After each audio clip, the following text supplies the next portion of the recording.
celebrate Diwali at a time where there's a lot happening in our world. And I think it's important that as we celebrate Diwali, which is about celebrating the light, we understand it is always in the context of understanding the contrast between that and dark moments. And there is certainly a difficult and dark moment that we are facing in our world in a number of ways, but in particular, seeing the images and the reports coming out of Israel and Gaza. And I know for all of us, and certainly for me and for Doug, it's devastating and heartbreaking. And so I wanted to just be clear with everyone that the President Biden and I are working to support Israel's right to defend itself. We are supporting the need for humanitarian aid to be received by the people in Gaza. We believe it is very important to not conflate who the Palestinians are with Hamas and understand the difference. It is critically important that we bring the American hostages home and that we prevent escalation in that region. And so I will speak those words understanding that it is critically important that when we celebrate something like Diwali, it is about also shedding light in a way that is about speaking truth.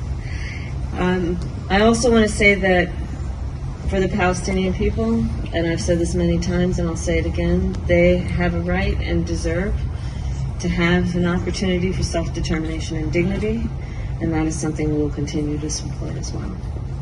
So with that, it is an honor and privilege to invite everyone back and to celebrate Diwali. I've shared with many of you, and we, I think, share a common experience. Growing up, we would go back to India about every other year.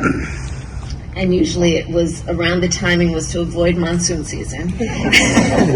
So it invariably was around Christmas time here, or sometime between October and Christmas time.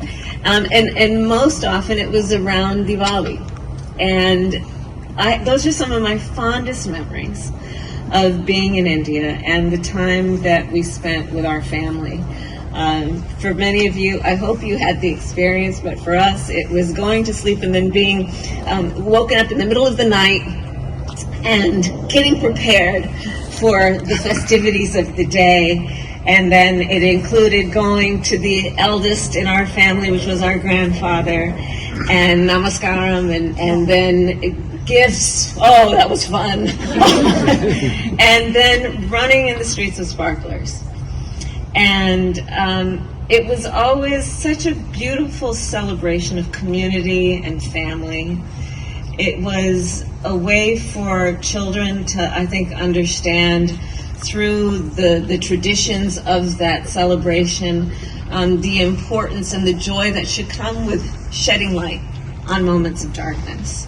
And in so many ways, it's a universal theme. We know we celebrate it in different cultures and different places, which is seeing the contrast, understanding there will always be darkness, but the ability that we each have to shed and bring light to a moment. And when I think about it then in the context of the experiences that I had over the years in that celebration with my family, it was always about understanding the responsibility that one has to one's family and one's community and to the world. And so in this moment, where there are so many challenges around the world and in our own country, let us celebrate this evening and Diwali with an understanding that we each have the power in these moments of darkness to bring light in one's nation, to do good. So with that, happy Diwali, everyone. Welcome, and please enjoy the evening. Thank you.